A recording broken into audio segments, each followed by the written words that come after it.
Before I get started in this text about Johnny Appleseed, I wanted to go over some vocabulary that's going to come up in it.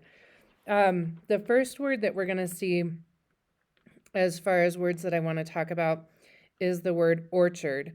Orchard is any kind of land with multiple fruit trees or nut trees, not citrus, but like apples, pears, walnuts, those kinds of things, but it would be a large group of trees, okay? The next word that I want to talk about is scout. It's going to say that he would scout for sites. This word is really just he would look for, right? The next one is sinewy. And so here it says that he was a man of medium height, sinewy and large boned. So sinewy is your tendons, right? So sinewy would be that you're muscular, but it's like tight muscles, right? And then the next one is eccentric. Comes in the last paragraph. It says that, to put it kindly, Johnny Appleseed was eccentric. Eccentric here means that he is kind of strange, slightly strange. Does his own thing.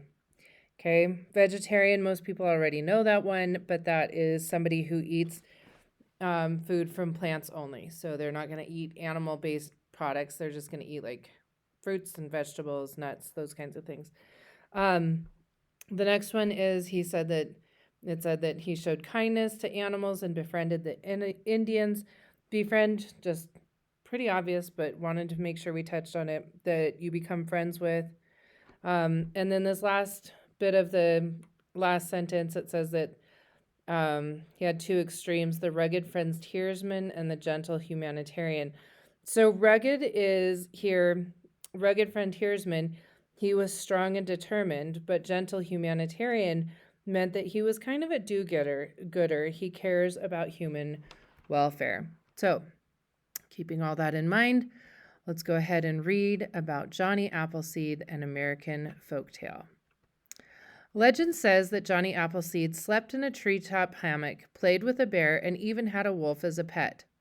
Whether these statements are fact or fiction, one thing is for sure.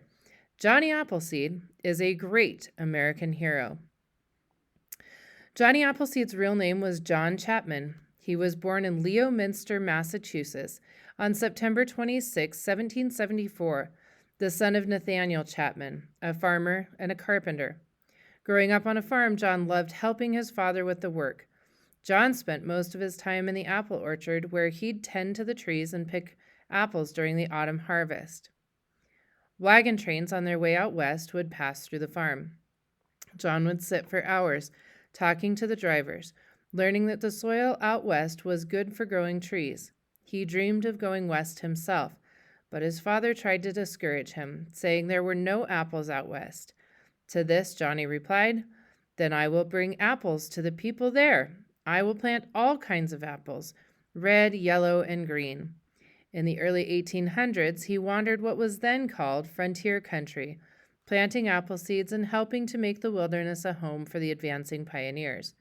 He planted over 100,000 square miles of apple orchards in western Pennsylvania, Ohio, and Indiana. He developed a routine. In the autumn, he returned to his orchards in Allegheny County to gather apple seeds. In the spring, he would scout for sites, plant nurseries, and fence them in.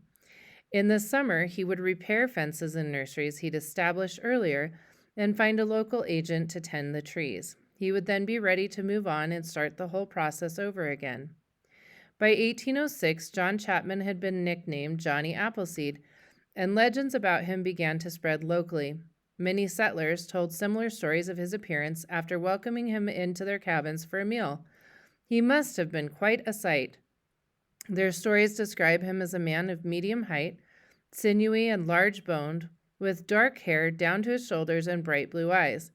He wore a coffee sack with holes for his arms and legs. Tradition has it that he wore a tin pot on his head that served as both a hat and a saucepan. His lifestyle and preferences were completely opposite of the norms of frontier life. He was a vegetarian. He preferred to sleep outdoors and avoided towns and settlements. He thought it was cruel to ride a horse, chop down a tree, or kill a rattlesnake. The stories go on. The settlers viewed these attitudes as preposterous and outrageous, but extremely amusing nonetheless. Preposterous being kind of crazy, right? He went barefoot in any weather, even snow and ice. He would entertain boys by pressing hot coals or needles into the soles of his feet, which had grown tough and leathery. Johnny Appleseed was even known to thaw ice using only his bare feet. In 1845, at the age of 71, Johnny died in Fort Wayne, Indiana. Johnny Appleseed was, to put it kindly, eccentric. He was a vegetarian who traveled barefoot and, equally out of character with his times, showed kindness to animals and befriended the Indians. He was known as Johnny Appleseed in his lifetime, a folk hero about whom legends and stories were told, then and since. He became a mythic figure who helped to tame the American wilderness by planting apple orchards. Overall, Johnny Appleseed embodied two extremes: the rugged frontiersman and the gentle humanitarian. Pretty interesting guy. You have a Google form that is on your Google Classroom to answer questions from the text. You can refer back to the text and you can replay the video if you need to. Go on to the Google form.